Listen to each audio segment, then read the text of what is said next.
Perfect.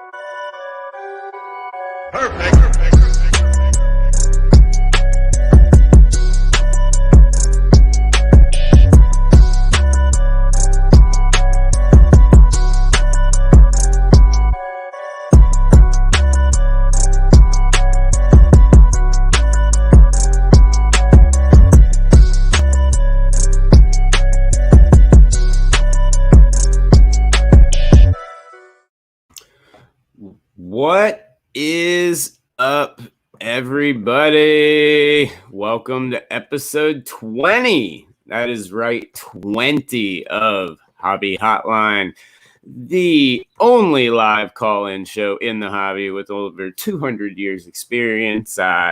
Myself, my name's Drew.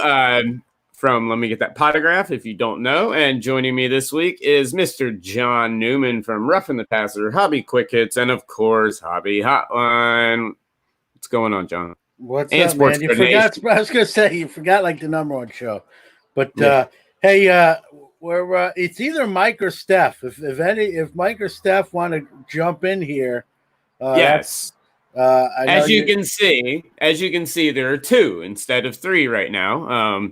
Little confusion, I think, as to who's jumping on. So, John, I figured the way we could do this is obviously whoever Mike or Steph wants to jump in at this point, let's do it. And Brad, beer sounds like a plan.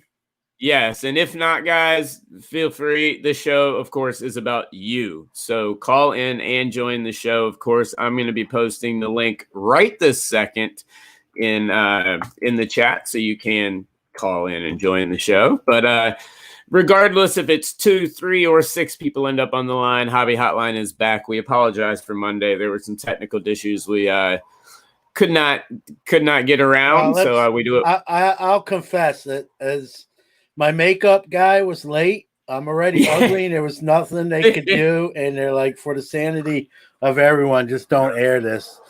Today he showed up. It's not much of an improvement. At least I got a haircut out of the deal. You did. But, at least we made the airwaves. So. You did. Yes, I was trying to cover for you, but But anyway, what's going on, everybody? Brad, Ziggy, everybody, 3B, what's going on? Look at that. I say the name, and he pops right into the calling here. So let's pull him in. Mr. 3B Collection. What's up, bud? What's up, guys? How's it going? It's going good. I got the feedback. Hold on. I got to get this other camera cut off. There we go. How y'all doing? Doing good. How about yourself, man? I'm doing good. Just got off work. I hear you. I like the shirt. Oh, I had a friend of mine make that. Nice. Cool. So what's going on, man? I'll just call in, say good morning. Glad to have y'all back. Missed y'all Monday. About to start sorting through some cards. Nice. Well, if you'd like, you're more than welcome to join us here for as long as you'd like. But John and I were talking, and I guess first thing, John, I don't think there's really anything else we can talk about in the hobby besides Giannis. Obviously, the last couple of days, I don't know if everyone has heard about it. If you've been living under a rock or been busy, but Giannis decided to post a beautiful little video on Instagram, which we've actually got right here that I'm going to go on and show you. And you can see him scanning across his beautiful card collection that he's got. I mean, just absolutely stunning collection. Only problem being half of these cards have not been released yet. And the other half are supposed to not exist and were supposed to have never been made.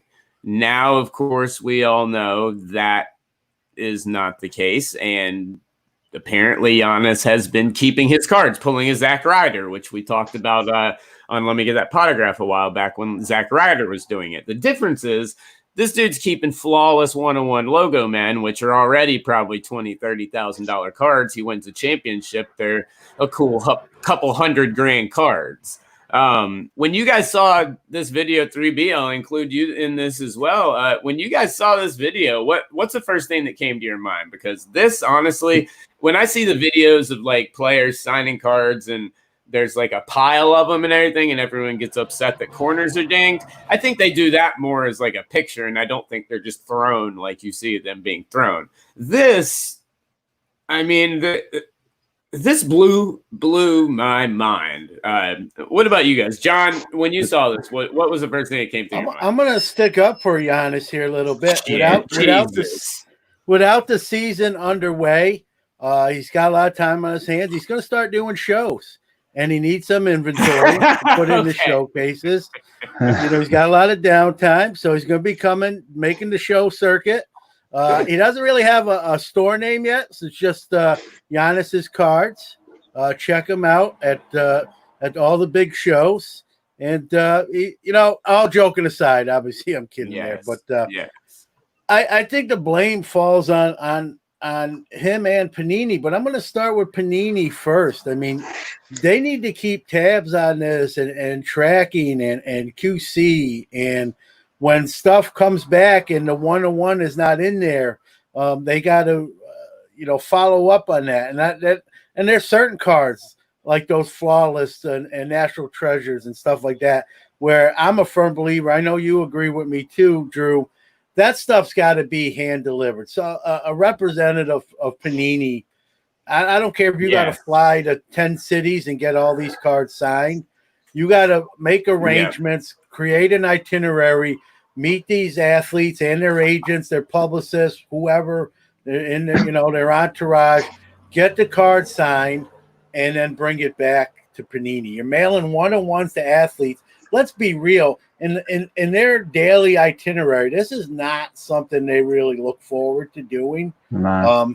They're doing interviews with ESPN and Fox Sports, and this is sort of an afterthought to them. On their list of their favorite things to do, this is low down there. So they're not really, a lot of their handlers and their agents are more responsible too for getting this stuff back to the card companies. Right. And so this falls first on Panini. I mean, I made the argument on my show, or I brought it up a point. Maybe there's a chance. I don't know. Probably not. But maybe there's a chance Giannis doesn't even know the real value of these, and he just thinks, hey, that's cool.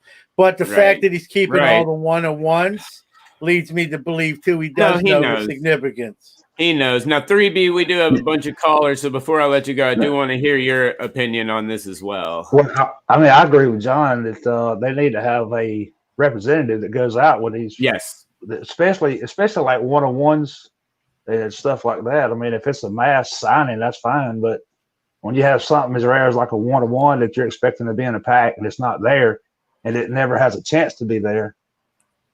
Exactly. And I've got more on that in just a moment. But 3B, thanks so much for joining us, man. And what's that? Y'all have a good one. Right. You too, man. Thanks, 3B, for joining us. But guys, John, I wanted to kind of touch on something you said for a minute there, because I completely agree. Panini needs to, not only Panini, let's be honest, there were other brand cards in this. There were duels from 2015-16 that were from other companies where he signed part of it and the other person didn't. So, I mean, he's been doing this for quite a long time. He had some of his brother's cards in there too, which I don't know why you'd want to keep those. Well, they're going in partnerships at the card show. Right? Apparently, they're setting up duel at the card show. It's going to be the Big A Brothers cards. There you go. But my big problem with this was a couple of things. And I spoke. I don't know what that was, but we will. No, you're good. All right, there we go. Okay, so I was able to speak to Panini, a couple of different people from Panini, and there's two problems I have with this. And one of it's what Panini said. And I want to read you guys a couple of text messages and some of their answers from all this, because I had a lot of questions about this, especially about Mosaic, because Mosaic, they claim it was never made. And Panini is looking into it. They are aware of what's going on, but they're not sure. They say they're not sure how that he got a hold of the cards. And they say normally what happens is that they're supposed to return all of the cards. If they say they lost it or it wasn't in the box, we hope they find them. But if they say that, our acquisition team works with the agencies to figure out what to do next. Now, what exactly what to do next means, I don't know. It would be better to actually look for the card, maybe go confirm that it's been damaged. But this comes into the thing that I'm saying before. You've got to videotape this crap. And so I asked him, I said, was any of this videotape, since obviously a rep wasn't there, or there's a dirty rep that's giving it to him? And he says players are supposed to return all cards in a timely manner per their contract. But as of my knowledge, there is no video, and they should have absolutely no contact with sticker cards. And so the way he's able to get some cards that actually had Giannis stickers on them and actually hand sign them. Now, the Mosaic that year, those were actually on card. So he did have access to that 101 and he took it. But our good friend Tom Wolf, who does groupbreakchecklist.com, which is an incredible site, he posted about this in, obviously he makes every single checklist. Well, he posted about this in, I think it was March, talking about I'm making all these checklists and none of the Giannis's 101s are in here. What's going on? So he kind of had an inkling about this a little while ago. And my biggest problem of all of this, out of all of them, it's fine if Panini announces it's not in the product. But a buddy of mine commented on one of my posts that he has a redemption for the Opulence, one of the Opulence 1-of-1s from Giannis. He has a redemption. It was put in packs, yet it is on his table in that video. Well, get his address to Giannis, and Giannis, send that card out to that gentleman. He's got the redemption for it. It's crazy, man. Troy, call him, bud. And here's the thing: you said Panini what to do next if they can't locate the card. You know what to do next is the Panini. Make it again. Yeah, right. Athletes, don't post videos of sports cards and put us on the hot seat. Yeah. You're embarrassing us. Oh, yeah. Our quality control or lack thereof. Giannis just completely threw them under the bus. Like 1,000% did he put them under the bus. And I completely agree with Troy here. A modified checklist saying that something's not in a product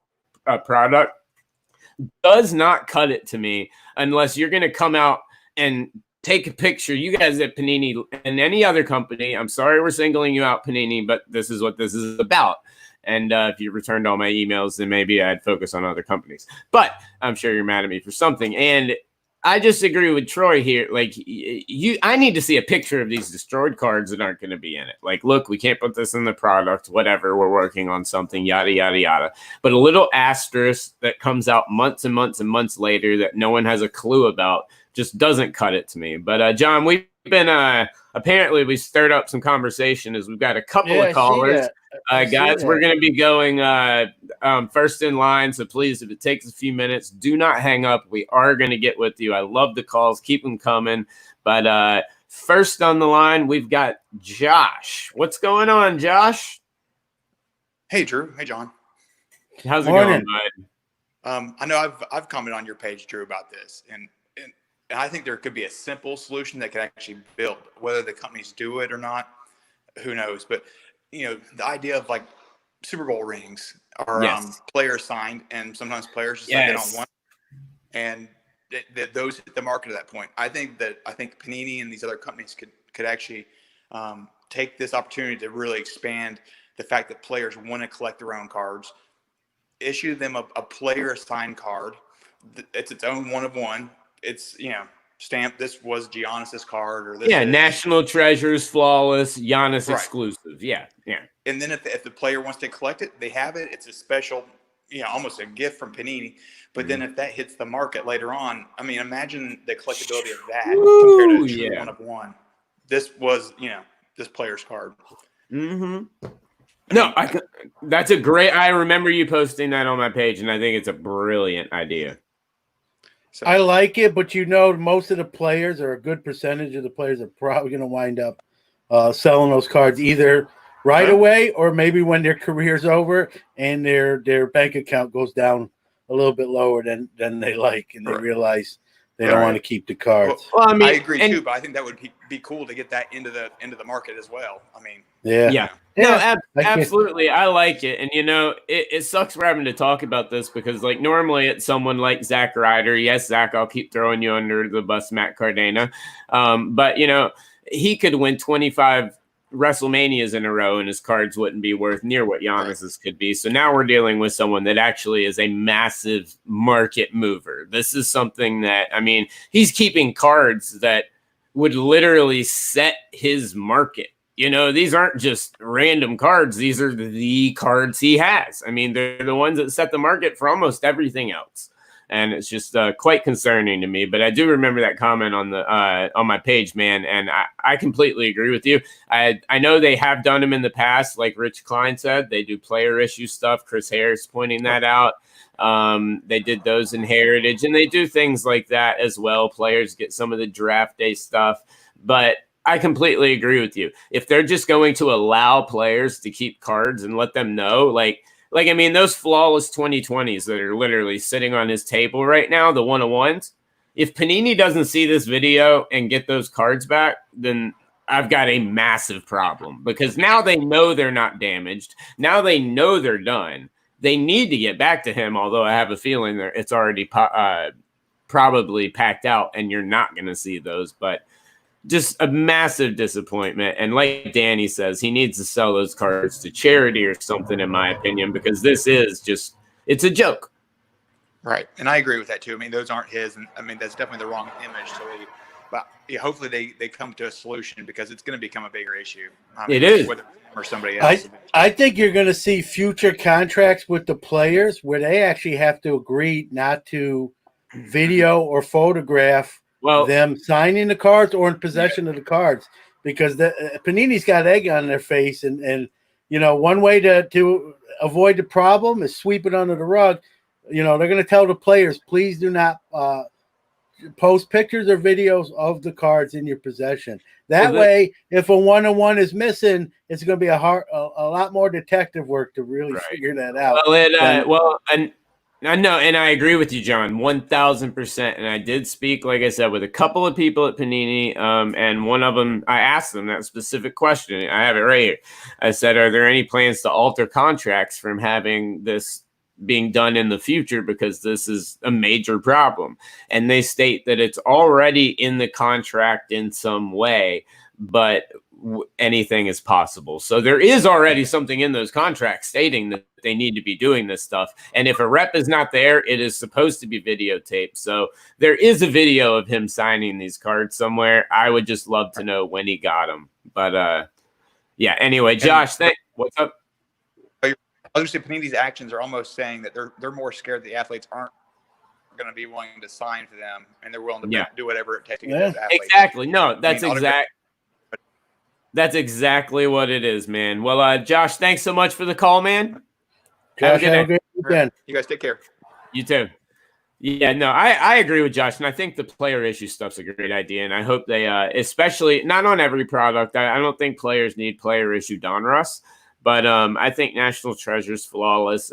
If a lot of people are going to be doing this, and a lot of players are doing this, which if you go look at the checklist and see how many players throughout the years have started to do it, I've picked out a couple others. I'm not going to name their names because I have no proof, but I found a couple others that I guarantee you have these certain cards. But there's more out there than we know about. Oh, yeah. Absolutely. Matt Cardena, at least WWE fired you, so you can't take theirs anymore. But TX Cardude, now we're bringing in a regular. Yeah, I think he was supposed to be next. Yeah, you're back from Vegas, man. I know, man. Hey, I actually won. So it was a good thing. It was a good thing. And I'm not in the hot tub. I'm not like Mr. Newman. So maybe on Monday night I'll be in my hot tub. So That's as close to winning as I'm going to get. So. I don't have a hot tub. I think next time John and I host Monday night, he can be in the hot tub. I don't have one. So I'll just do it from the bath. I don't know. With my luck, I'll drop my phone right in that thing and boil it. So you get in the hot tub. I'll call in the hot tub, and then we'll yeah, okay, that's going in the wrong direction. Well, guys, That's look, funny. this Panini thing. I'm looking into it too. I'm looking into it on my video screen right now, watching it as it's going. This is absolutely ridiculous. I mean, I know for years there's been accusations, there's been rumors, there's been scuttlebutt, there's been whatever, but this is actual freaking proof. This is video proof on the net that it's not going away.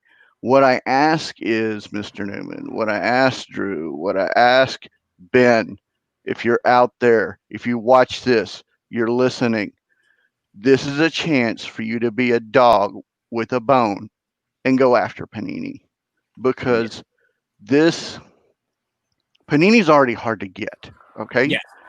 Panini's already, the prices are skyrocketing for the average collector. I started doing Mr. Mike Sumner. Appreciate you, everything that you do. Mr. Mike, I started doing his just so I could continue to be in the hobby. But I can't afford to go after $600, $700 boxes. Right. So, and one of the appeal of this hobby is the ability to pull a 101. May never happen in my lifetime, but you say there's a chance. So there, I know you guys are getting what I'm saying.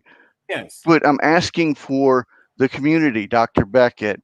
I'm asking for those who have higher profiles in the community, unlike myself, to really take Panini to task to this.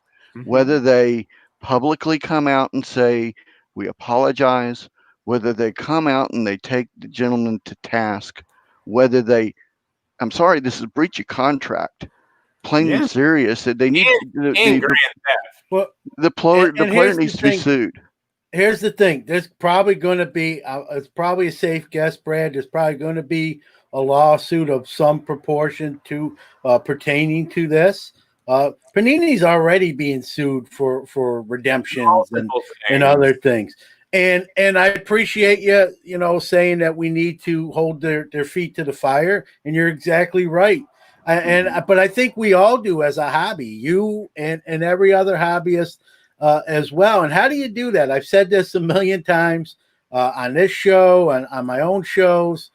It's about the dollar sign. And so this is, as long as we keep buying Panini products, myself included, I'm not picking on everyone else. And they keep looking in their weekly deposit, and it's up there and very good. They're not as embarrassing as this is, right? How are they going to really respond to this? They're going to tell players, please don't post social media or pictures of the cards in your possession. Absolutely. So let me follow up with you. One more TX, then we got to go. I really, really appreciate it. Class action? I don't think. Yeah, that's one route to go. Yeah, I'm just asking. Go ahead. I'm sorry, and then I'll be out. Yeah, I mean, they've already got a couple. I know one big one with redemption that's still ongoing on. So this will be probably another thing. Maybe even that existing lawsuit will actually use this and try to get it entered into evidence. I guarantee you. I guarantee you it's mentioned. I appreciate you guys. Thank you for all you do. I'm out. See you on Monday. Enjoy winning, and also enjoy spending all those winnings from Vegas, bud. Always a pleasure. Definitely. Have a good one, bud. Bye. All right, guys. So before we bring on our next caller, one of my favorites, John. A lot of people ask, a lot of people sitting here might think that this is why do they care? What's the big deal? It's Giannis. The cards are cool. It's his. Blah blah blah. Well, I'm gonna pull up a screen for everybody right now. This is the pricing on some of his cards, which if you cannot see, $38,988 on one numbered to 25. was just sold. So this is not small stuff here. This is him truly. I mean, the amount of frustration that this gave me when I saw this from someone that, let's be honest, we've kind of trashed him. Everything I've seen, Giannis is an incredible dude, does a lot for everybody. And like you said, he may not be aware of the value of this stuff, but I do know that when they're sent these cards from Panini and stuff, they tell them which cards are, these are the ones, please take special care of these, they're sent in different times. Like, there's a lot of that information that they're given. And so, I mean, we're not talking about a couple $1,000s here. We're talking about cards that if he wins a couple more MVPs and finally gets a couple championships, these are $500,000 cards. I mean, it's just, this is big time. Yeah, I mean, this isn't like Kevin Knox keeping his 101s, right? Exactly. This is an MVP candidate almost every year the last 3-4 years that he's played. So I mean, this is a big deal. It's like, when you buy a product, you're assuming you have a chance. I mean, it's a very slim to none chance of pulling these cards. Let's be realistic, but you at least think there's the chance, right? And now you're finding out, like, no, they're sitting on his coffee table. And so I've never had a shot at that in reality. And it's like, on a smaller level, I don't believe in these things, but all these people that do like stacks and they show you this is the big hit, it would be the equivalent them of showing you, acting like they're putting it in there and then tossing it to the side, and you never can get it. So, a few people mentioned, Drew, in the chat room, do we consider this stealing? I mean, yes. It's hard to argue that it isn't, but I don't know if it is, but I mean, I guess only Giannis knows what his intentions were. I'm sure the PR spin's going to come out that he was planning on sending them back, or he didn't send them back in time. All that spin's coming. It's coming, but it's a complete crock of shit. I mean, and you can't. Mosaic is out. What are you going to do with that card? Even if they got it back now, like you said, maybe charity, and so. Well, my problem is the opulence. Panini put the redemption in the product. Opulence, if you guys aren't aware, these aren't redemptions out of $9.99. Opulence, most of them are 1-of-1s. So they knew they weren't getting the card. They knew. Yeah. And if they were putting it in the product and they had any inclination that they wouldn't have it, don't put it in the product. It's very simple. Yeah, but this is a bad look for Panini. It's a bad look for Panini. It's a bad look for Giannis. It's a bad look all around. But we're going to pause for one moment because, of course, we have another caller on the line and one of my favorites. I missed you last week, but I have a feeling I know why. Let's add into the stream Mr. Uncle Rich Klein. Hey, Drew. Hey, John. Love your haircut, John. Thank you. See, that makes one of you. Did you get that just so you could go in the hot tub? Yeah, it's just so I can get less gray hairs. With less hair on my head in general, there's just less gray. I never want this to sound wrong because I try to always bring up a slightly different point of view. But Panini's in a really tough spot here because if they go too hard after Giannis, word gets around. Right. And the last thing you want as a company, which when you're that low on the totem pole, which they are, except to us they're way up there. But in the NBA player hierarchy, they're way down. Yeah. Is the word to get around that Panini really put the hammer on me for not returning these cards. And of course, when you're Giannis and then you're one of the top 5 players in the league, it really comes down from there. So they're in a very difficult spot. They are, and they may be presuming they may not have known when they packed Opulence out what was going on with Giannis's cards, and if that's the case, then you put the redemption as usual. So let's understand that there are issues beyond what you and I and John and the others know. So I don't want to sound like I'm defending them, but on the other hand, we do have to look at their point of view. Oh, no. No, absolutely. I agree with you. I in no way, shape, or form mean to make this sound like it's a total Panini bash fest and they're completely in the wrong and they need to do all of this, that. I've been talking with Panini, multiple different people there, and they're upset over this. They're trying to figure out what they can do about this. And one of the things that they said in these exact texts right here, currently we're in a very tough situation, one we haven't navigated before, and we're looking into it as best we can. So they are doing what they can do to figure all this stuff out. Because I mean, John said it earlier, that I'm sure they were just as surprised as everyone else is. Like, what are you doing when they saw this video? Right. And they are, as you said, they are totally thrown under the bus on this. Yeah. Maybe not even intentionally. And if you don't think word gets around, I'm going to take you back a decade to when Upper Deck lacked the baseball cards. I believe it was 2010. They had a set. Mm-hmm. And by that point, I think the only inserts they could really put in the sets were autographs. Right. And at that point, Upper Deck, they've since recovered and are doing much better financially. But at that point, Upper Deck was in really bad financial position. And they weren't always paying the players for the autographs. And the agents all got together and no more autographs for Upper Deck. And that basically ended anything they were going to do with baseball. Plus, I think there were some issues with paying the licensing fees. Yes. But that doubleheader basically ended Upper Deck doing baseball at that time. Mm-hmm. And the agents knew and got the word around. There was a New York Times article on that, out of all things, which shows you how much that made the big time, so to speak. That's part of hobby history that Panini remembers. A lot of the people in Panini were there in 2010, saw what happened with Upper Deck. And the last thing you want to do is upset the people you have to get things from.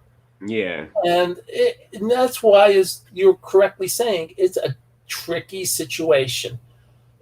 But there's no doubt the hobby is incredibly popular right now. I went to Walmart yesterday because I wanted to get various things. And of course, since I was at Walmart, I figured I'd stop. And this is a higher class Walmart. They sell wine, they sell sushi. It's the first Walmart in the country, and it was in. I don't know if you should be eating the Walmart sushi. John, be real careful there, man. I mean, I like sushi as much as the next guy, but we want you here next week, Rich. I haven't had it for a long time, but it's very good. At least when I had it. But I went to the card section, and there was a paucity of stuff. There was almost nothing. I was happy because I bought some $10, we'll call it blasters. I don't know what the term is for the 35 cards. But there were some Heritage 35 card packs. I was perfectly fine with that because I love Heritage. And I'll talk to Mike Sommer about that because I'll do an analysis for how the plus work. But there was nothing there. Right. Literally nothing there. And the show last week I went to, while I was disappointed with the low percentage of people wearing masks, the show was very crowded. Good. Reasonably crowded. They drew 1,000 people for the 3 days. That's great. I was just going to say, I hate to cut you off, Rich, but I do want to add in one more person. We do have a caller, and I want to let everybody, as many as they can, call in a regular to the show. Mr. Ziggy No, what's up, man?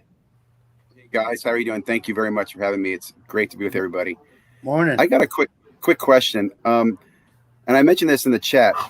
When I came back to the hobby, which was like 2015, 2016, the biggest change to me, besides the autographs and relics, was these monopolies with Panini and Topps and products.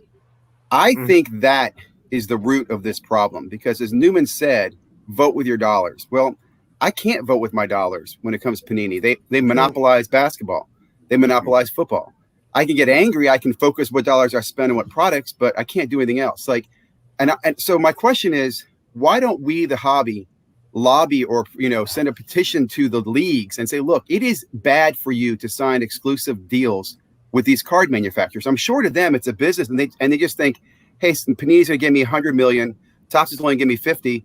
I can make twice as much money. Why isn't there something that stops that and says, look, guys, you need to keep it open? Well, I know one of the I know Rich probably has a lot more on this, but that is a good question. But I know from when I had the director of operations for Major League Baseball Players Association on Let Me At That Potograph, I talked with him and asked him the exact same question. And it's one of two things. Either the leagues are very, very happy with the partnership they have because it's very little work.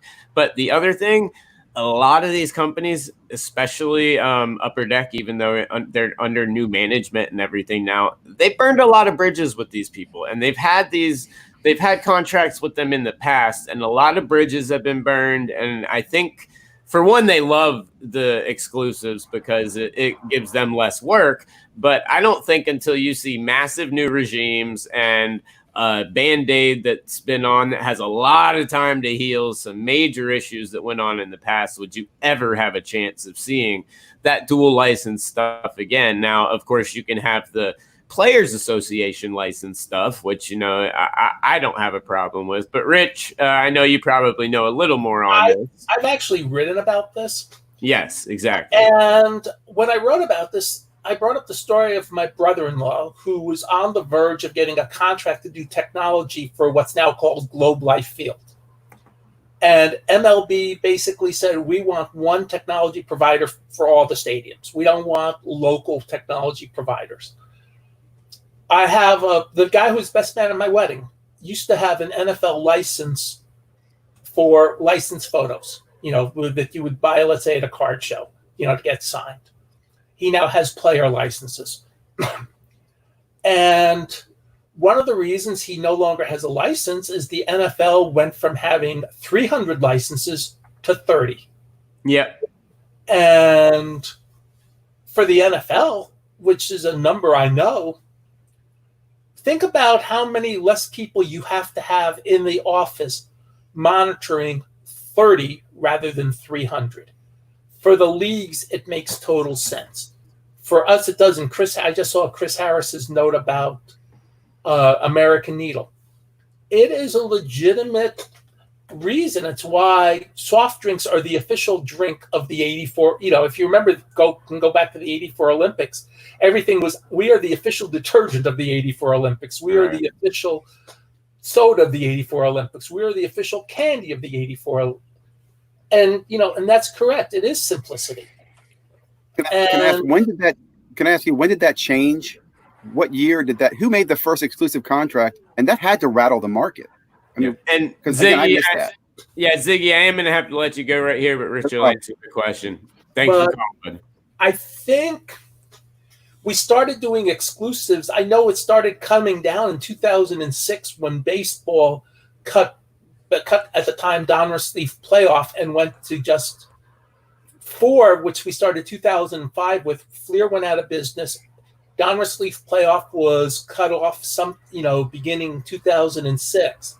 And that was the beginning of the going to a more structured one company. It took a while, but that was the beginning of the process. And now all the leagues are saying one per, and as Drew correctly said, the players associations are letting, I think in hockey, Topps can do some things. Yeah. Baseball, Panini can do things. I believe Topps may even still have a players association license in football. I think basketball may be the only true exclusive right now. No, Rich, I have a question about that, though, before we bring on another guest, another regular. And thank you guys so much for calling in. You're always welcome. I'll put the link in the chat again. But earlier in the year, you just mentioned Topps in basketball. I have been wondering about these certain cards forever. And I know you talk to a lot of people, so maybe you know. But before the basketball season started, Tyler Hero posted a picture on Instagram, and it was him autographing a bunch of cards. And as you looked at them, you saw a very familiar logo in the top right corner, Topps Chrome. They were airbrushed out, but they were Tyler Hero autographs from Topps Chrome. But, I mean, we've never seen the light of day. If they don't have that particular license, what would would these possibly be like inserted in sticker sets as like a bonus? Like, would they be able to skirt it that way? I mean, how would they even go about being able to do that? Let's use Upper Deck Goodwin as an example. Sure. In Goodwin, there's a lot of people in various sports that Upper Deck does not have licenses for, but there's no logo. Right. If you created a multi-sport set like a Goodwin, and you put those cards in as a insert, that is how you get around that. You know, you have now got your Topps logo, but you don't have the league logo or the college logo. You just have an airbrush thing, just in a sense like what Upper Deck does with Goodwin. So that's how you get around that on a legal card basis. All right. And like Ben just said, thank you for that, Rich. And like Ben just said, John, you don't need to check on that. No, the UPS guy was here. I was just checking if he brought me any presents. I hear you. Well, we do have another caller. Like I said, it is a regular, and I'm glad to be bringing him back on the line, Mr. Stalegum. What's up, bud? Hey, Chris. So I wanted to jump in because this is kind of like my day job is I work for the federal government in antitrust enforcement. Awesome. And so and I agree that exclusive licensing sucks. Yeah. It's gotten to the point where, well, I don't want to go off on a rant with that, but yeah, about 10 years ago, there was a court case involving a manufacturer of souvenir hats called American Needleworks. Yep, I remember that. And for the longest time, they had a license with the NFL. But around the turn of the century, the NFL, if you watch a football game from like the 90s or the early 2000s, you'll notice that each team is wearing a different brand of uniform. So like the Patriots are wearing like Adidas uniforms, or one team's wearing Nikes. But around 2000, they granted an exclusive license to Reebok for the entire league.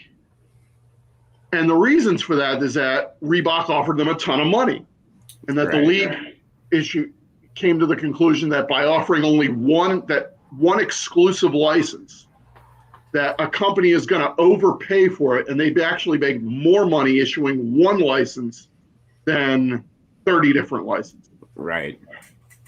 And the same thing happened like 5 years later, around 2005. There was I don't know if you guys are gamers, but there was a football game called NFL 2K5. And a lot of people to this day still think that it's the greatest NFL football game that ever was released. After Tecmo? Yes. Well, after Tecmo Bowl. Yes. But what happened the following years that EA Sports offered the NFL a ton of money for an exclusive license for Madden. And this exclusive license has just eventually trickled down to trading cards. Mm-hmm. And in 2010, the American Needle case was settled at the appellate court level. And it said that each league is essentially a single entity and not 30 different entities. Right. And the leagues, even though they're owned by 30 different teams, can band together and issue one exclusive license for a category and have it not be an antitrust violation. And that's kind of where we are now. Each league has exclusive licenses for everything. This was supposed to be the first year that Major League Baseball had an exclusive license with Nike for uniform. And they were going to take over from Majestic. And it's exclusive licenses and everything. And we've seen exclusive licenses in trading cards now for a decade. And I think the license with Topps goes for another 5 years. You are correct, 2025. Yeah. So that's where we are. And there's really nothing we can do about it, whether we like it or not. Yeah. Okay. And Chris, while you're here, I want to switch gears for a second. Did you all hear about the activist letter sent to Collectors Universe, where they want to flip the board? Some people, at least on the board of directors. I just read about that today. I've been busy the last couple of days processing checklists for Baseball Cardpedia for finest and pro debut. So I just read about that today. I haven't really skimmed the surface of it. It broke yesterday. It's just that, like a lot of times, it's when you're a public company and you're not going in a direction that a major stockholder, and they have, I think, 5.4% of the stock, if I read it correctly, they want to put some of their people on the board. And they actually want to do a whole new board that they may end up getting the cut. Usually in those cases, you get 1 or 2 people on the board. Yeah. But it brings up an interesting thing because it brings up a discussion that we've had frequently about, can grading be improved? I don't want to say yes. Yeah, and I think we all agree it can be improved, but there are issues. There are different issues along the way with grading that are fascinating, because it's what I pointed out on Net 54. It's grading, and I'm not going to get into anything about any of the issues with bad cards or cards that shouldn't have gotten through. We're going to assume every card is graded accurately and correctly for this. We are going to make that presumption. It's probably a 12 to 14 step process, and I don't work for a grading company. Between the time a card comes in and the time it goes out, we think it's a 2 or 3 step process. It's probably being handled. Something's being handled along the way, probably 12 to 14 steps. I know I heard Rob Veras talked about a 12-step process or a 13-step process for him purchasing a card to putting it on the website and then pulling it and selling it. It's probably the same for a grading company. Yeah. I think one of the issues we all have with the price structure, which we discussed last week or 2 weeks ago, or actually it was discussed last week when I wasn't here, was, can you speed up any of those 12 processes? We'll call it 12-step process. Can you speed up any of the 12 steps? Even one would be great. Well, right, but that's what I meant by, are any of them actually being able to sped up? Because therefore you're going to make more money, and therefore you might actually be able, on the counterintuitive point, to lower the price point for getting the things in. Well, one way to speed up the process is to have fewer cards going into the process. Yeah. And having fewer cards going into the process, one way of doing that is increasing the price of grading. Yeah. And John, what do you think about all this? Well, if you're a business, right? I mean, it's a terrible business model. Let's have less customers come in and eat at our restaurant. Exactly. We'll make steak go from $20 to $25, and we want less people buying it. I know why, and Chris Harris is right. That's why the prices were raised. That's terrible. Just clean up your act. Hire more people. I know it's easy to play armchair PSA and BGS here, but if business is that good, you got 1 million card backlog, right? Figure the average price of each of those graded cards is $10. That's $10 million in just backlog. Train some folks, get them in there, get your card. And if you get these cards out faster, it's just better business. You're going to get more business. And then maybe you can even hire more graders if you need to. I will say one thing. When it comes to training, please make these trainers go through 6 months of training. I don't want a grader grading my card that's been have a contest for a month, like they did the last couple of years. Yeah. And actually, Beckett hired their vintage grader for the very first time. Yes, they ever did. Way back in 2003 in Atlantic City, Andy Broom was considered second to Derek Grady. And by the time he left the show, Beckett had hired him already. Absolutely. They do pay attention. Absolutely. Well, Chris, thanks so much for joining the show, man. And as always, hope to talk to you next week, bud. Thanks, man. See you, man. And going back to the exclusive license, Drew, everyone is commenting it in the chat room. Chris mentioned it when he was speaking. I know I do this a lot. I'm like Johnny Manziel. It's all money. It's all money. And so it's the root of all evil. I know I sound, like everyone else sometimes that says that, but it really starts and ends with money. To have one exclusive license, it's easy for the leagues. They only have to keep tabs on one company. If they're angry with something, they only have to go after one company. It's just a lot easier. And here's the thing, they can make more money, because if I'm telling you you're the only one that can do this, but you're going to have to pay for that privilege. You're going to pay more for that privilege. And John, there's also the case you have to pay less salaries to people monitoring that. If you're monitoring 300 licenses, you may need a staff of 12. If you're monitoring 30, you may need a staff of 2. And it's all money, but you know who takes it on the chin is the consumer when these things happen. And then we get mad and nothing changes. You know, what's going to happen with this whole Giannis thing? I don't know. I don't know how you get out of this one as far as how it looks and the egg on your face. I think what you're going to see Panini do, and they're not going to advertise this, but they're going to send out memos to agents and publicists and the athletes and say, please, by all means, do not post the cards in a video or a still shot on your social media. You know, post yourself playing basketball, post yourself on vacation, post your family. Please don't post our cards like that, because they don't want to get caught with red-handed, so to speak, anymore. Yeah. No, I completely agree with you. The whole thing. Now that's not the answer, but that's how they're going to try to keep this, out of sight. No, absolutely. This is going to be. I'm going to be very interested to see what happens in the next week. I did not think this was going to end up taking the whole hour, but it has been. It's something huge, I think, and it's, if anything, if there's one thing I'd like to see from all this, it's just a revamp of this entire autograph, the autograph process. Like, there needs to be, the fact that I spoke to 3 different people that deal with the athletes either signing or are in charge of oversight of the signing at Panini, and none of them could tell me anything about where the video was, if there was a video, if a rep was there during these signings. They all had no clue about all that stuff. There needs to be a system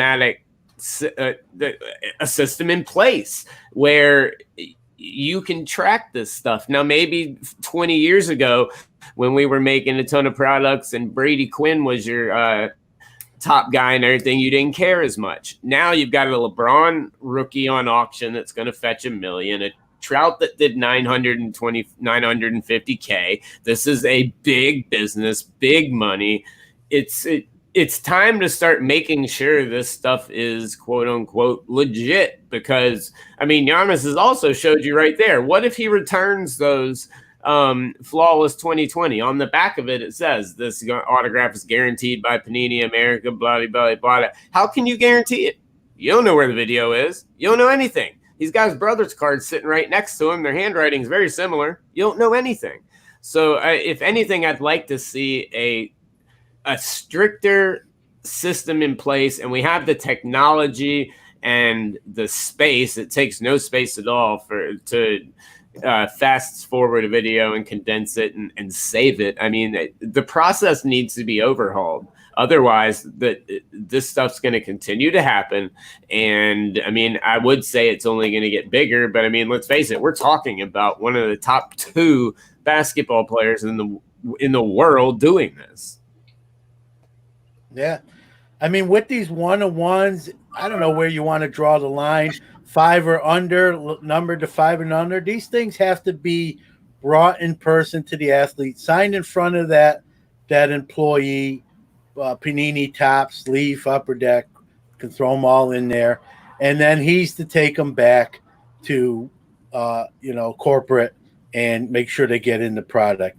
If that's, someone that has to travel, for a month to get all this done, then that's his job. Pay me. I'll sign up for that, depending on how much it pays. But I don't want to volunteer for like $12 an hour. But, that's got to be done. These, like you said, Drew, these things are high dollar.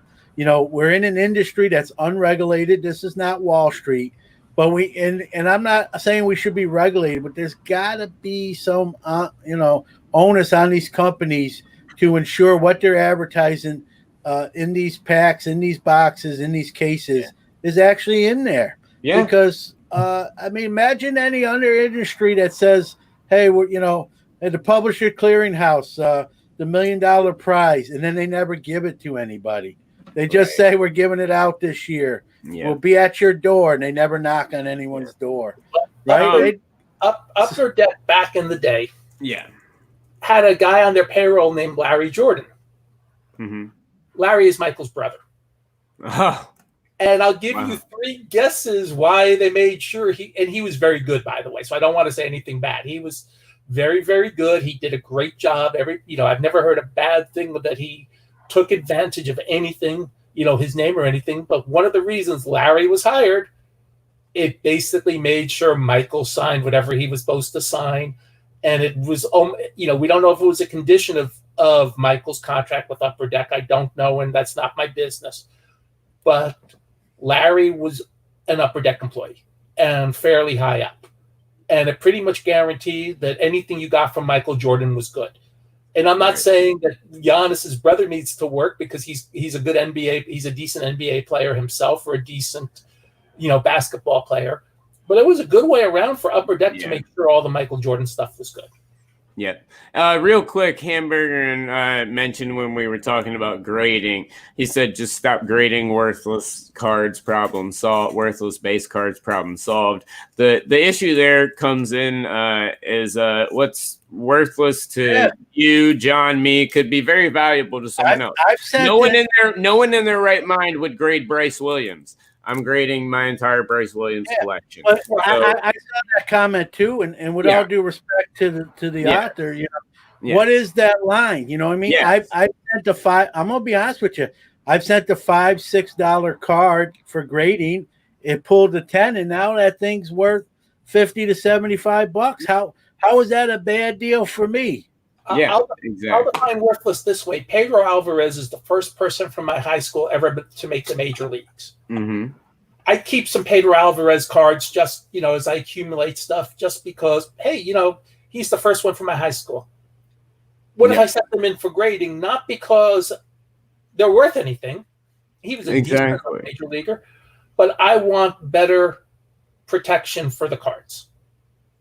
And so what's wrong with sending it in? It's money I'm willing to spend on Pedro Alvarez to get the card graded. It is worthless to the two of you probably, but to me it would be a wonderful card to have better protected.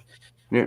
And again, that's the cop-out answer, Drew, to tell people, don't send your cards in, or don't send that card. That card's okay. That's no good. Don't send that. You're screwing everything up. It's your fault. Don't send that card. Let's take the 40s in Germany.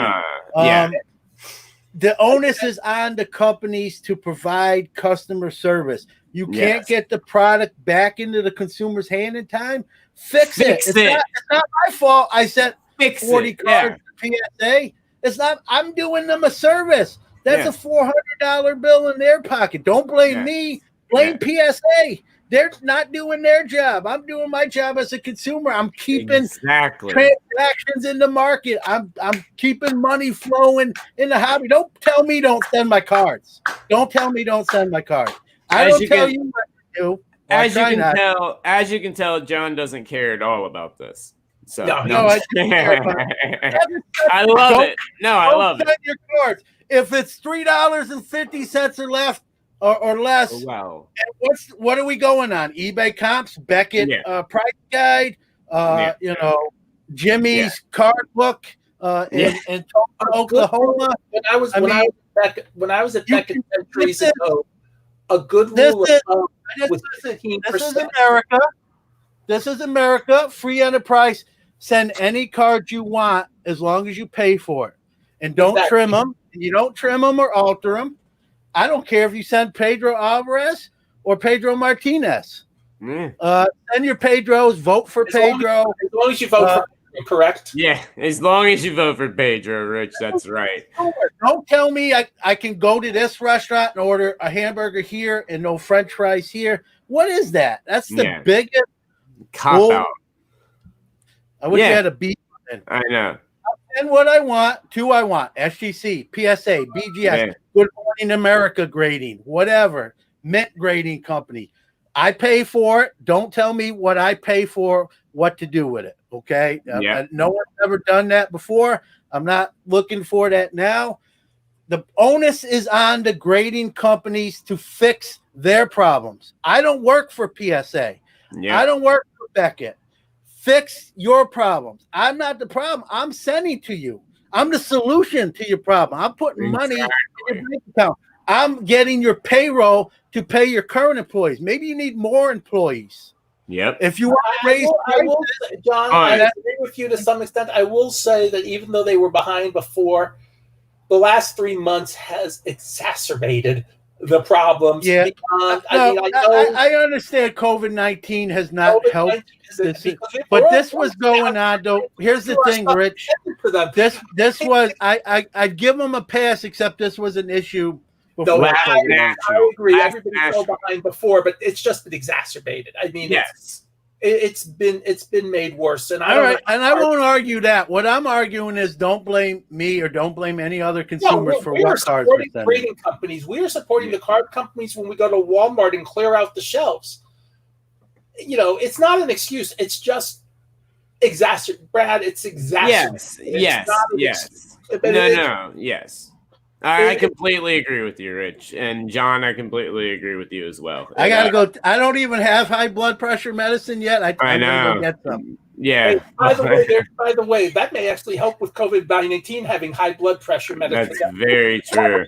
Flu stuff. It's an interesting thing. I'll talk to you about that. Hey, Eric, how are you? Well, guys, it's been a blast. Rich, thanks for filling in the last 30 minutes of the show.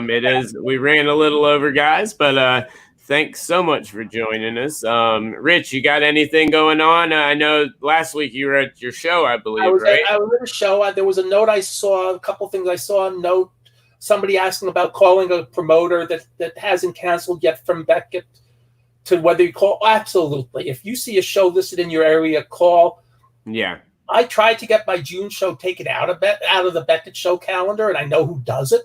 Yeah. And it never got out. And I was actually got some calls and texts the day of the show, and I said, look, I even contacted them to move my June show out when I wasn't going to have it. So by all means, call. Do protect yourself. If there's email, find out. I'm still debating. I meet with our brotherhood for our synagogue for our Labor Day weekend show tomorrow. My guess is I'm going to be lucky and we'll kick that can down the road for 2 months before I have to make a final decision. But be careful if you're going to a show, put your mask on. That's really what I want to say, because that's the most important thing. Put your mask on in public right now. Well, and guys, listen to Uncle Rich especially. And guys, if you can find Eric Norton's keys, if you guys got them, please give them back to him. He's got to get out of the house. This is a serious issue. This is more serious than the honest issue. I kind of want to stop and focus on this and figure out what happened to Norton's keys. But I hope you got to get Kyle. Maybe Kyle will sponsor the show now. Norton, he's got 3 interviews today. He really does have to leave. Brad, that was the comment of the day. Had to throw it on there. But Uncle Rich, as always, it is a pleasure. John, I enjoy this. Thank you so much for listening to me and letting me blabber. Of course. We missed you last week. And John, I know, has a new episode of Sports Card Nation that just dropped. It's absolutely awesome. Definitely go check it out. New episode, Let Me Get That Potograph, will also be out this weekend. Lots of cool stuff. And then, of course, Monday, we will return this Monday. There will be a Monday Night Heat. Last week, it was just out of our control. Just blame Anonymous, blame hackers, blame whoever you want. But blame Giannis. I think. Yeah, I was about to say. I think it was Giannis. I think it was Giannis's fault for Monday. Yes. So, but we will be here on Monday. But guys, thank you so much for all of you that called in, commented. We love doing this show. It is so much fun. The Bowman drawing will be on Monday's show. That was supposed to be on. That was supposed to be last Monday. It'll be this Monday. Correct, John? I think so. I think Yeah, that's. that's I good. think I That's was. good. Yeah. I was. See, let's confessional. I was trying to keep it on Monday's show. That's why we never launched the show. Right. No, So it'll be out on Monday. They will do the Bowman on Monday. So we've extended it. The giveaway, we will include everybody since we had a week off.